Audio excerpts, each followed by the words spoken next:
Hey everyone, so following the lifting of any lockdown restrictions by all of the major streaming providers, so Apple TV Plus, Netflix, Amazon Prime and also Disney Plus, I thought it's a good time to take another look at the various streaming options. So obviously for me it's in this room at the moment, it's just between the Apple TV 4K, which I've got just at the bottom, just out of view, and the built-in LG C9 Disney Plus app.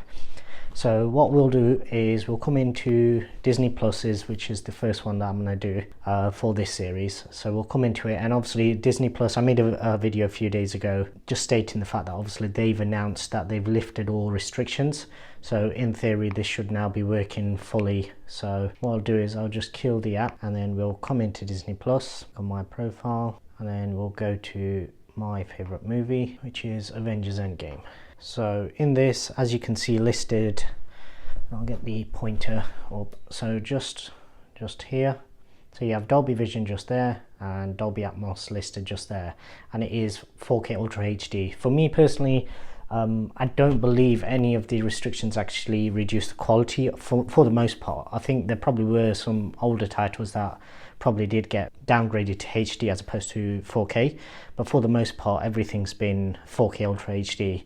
It just didn't have the Dolby Atmos side of things, so the Dolby Vision would still kick in, so the HDR side of things was still working, but the Dolby Atmos for me, obviously with the soundbar and everything, it was the key one. So what I'll do is I'll just turn the sound completely off, so you can see just on the soundbar there it's completely off. And what I may end up having to do is just blanking out the screen as well, but what I'll do is I'll leave this top right hand section so you can see when it kicks in to Dolby Vision mode. And what you want to be looking out for is just down there on the soundbar, it should also say Dolby Atmos as well. So if we go to restart, yep, so there you go, Dolby Atmos has kicked in at the bottom and also Dolby Vision at the top as well. So I'll just pause it there. So essentially through the 4K Apple TV now, what you're getting is you're getting Dolby Atmos sound through, and you're also getting Dolby Vision through as well. And what I can also do to try and verify this is if I just pull up the LG app, if I can find it on my iPad. Ideally I'd want to be doing this on the phone because the phone one's generally the one that I tend to use more, but essentially this is just a bigger version. So if we look at the LG app, so essentially what this does is if I come into the settings at the top, you can see just there, so sound effect, it's locked into Dolby Atmos.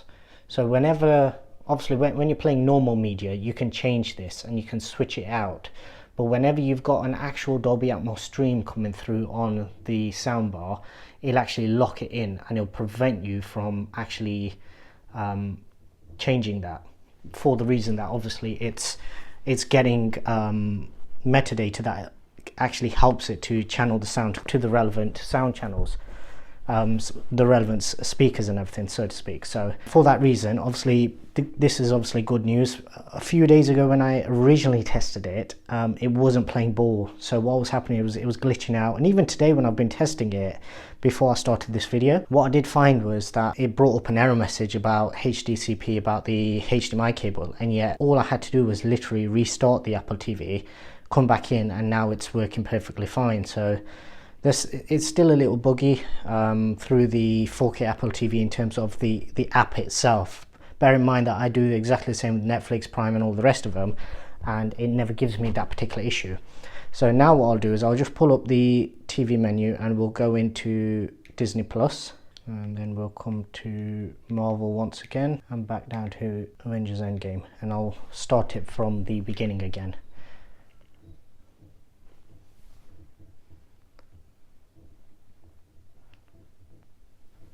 And there you go once again, so I'll just pause it there. So you did see just there the Dolby Atmos sign popped up, and also in the top right the Dolby Vision logo also popped up.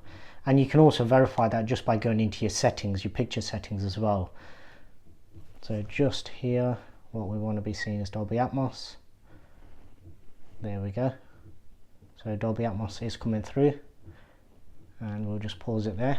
And if I just come into the picture settings and go to all settings, what you will see, just if I click into it, is just there you go. So as you can see, Dolby Vision picture mode, so it'll only ever give you that once it's actually in Dolby Vision mode, so that's obviously good news. So through both the 4K Apple TV and also through the built-in app, in terms of playback, it's obviously giving us full everything. And just to be thorough, what we'll do is, whilst that's up, what I'll do is we'll come back into the app again and just come out.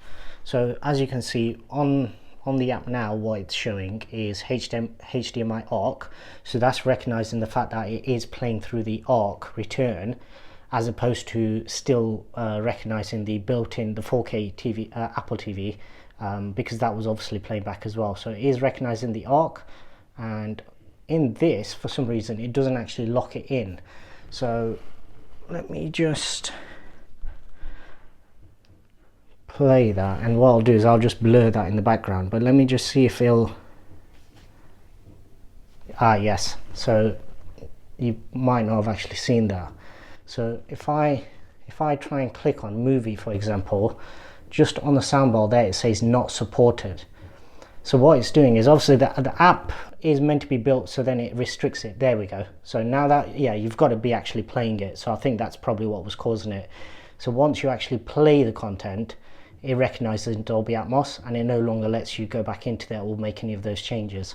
So I think the fact that I had it paused is just a sort of glitch in the app, where it'll allow you to go into that menu until you unpause it.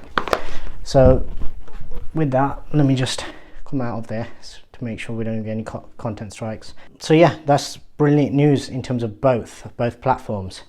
What we'll also be doing is, I am also going to be testing all 4 major apps, so Netflix, Disney Plus, Prime, and also Apple TV Plus, on the 4K Fire TV stick, because I want to see how that actually compares. Now I do need to do a little bit of moving around before I can get that all set up, because I want to keep it plugged in rather than plugging it into one of the USB ports on the TV, because I want to give it the best chance. And I know when you do plug it in via the TV's USB, a lot of the times, because it's getting less power, it can basically restrict the capabilities of it. So I want to give it the best chance. So once I've got some more plugs available and I move some stuff about in here, I'll get that wired up, and I'll basically do another test. And what I'll probably do is do a few tests off screen first, off camera, and then I'll obviously give a summary with, I'll try and put in as much content as I can so you can actually see a comparison. But the problem with YouTube is you literally only have to play a little bit of any content, and they seem to content strike it straight away. What I want to try and do is give it a fair shot and try and make it so then it is the best possible outcome that that particular device can actually give. But for this one, obviously between 4K Apple TV and the LG C9, both of them seem to be playing back perfectly fine now. So you've got 4K, you've got Dolby Vision, and you've also got Dolby Atmos finally. So all of your Marvel movies, and obviously the fact that we have probably, I think it's the full collection. I think it probably will be the full Marvel Cinematic Universe. So you're literally going everything. I think this even includes the original Hulk movies. I'm not 100% sure, but I think it might do. But obviously you can search through that in the main sections in terms of movies and stuff like that. But it's been something that obviously originally I actually signed up for it because I wanted the Dolby Atmos for the movies, and also obviously for the Mandalorian series as well. If we just come into Star Wars and click onto that I believe was also Dolby Vision, which at the time I don't think I would have utilized because the stream, yeah, so it is listed as Dolby Atmos. I've not actually watched this back with Dolby Atmos enabled. I would have had Dolby True HD or Dolby 5.1. I can't remember exactly which one I actually had it in, but it'd be interesting to watch it back and see if I can actually notice any difference between the two.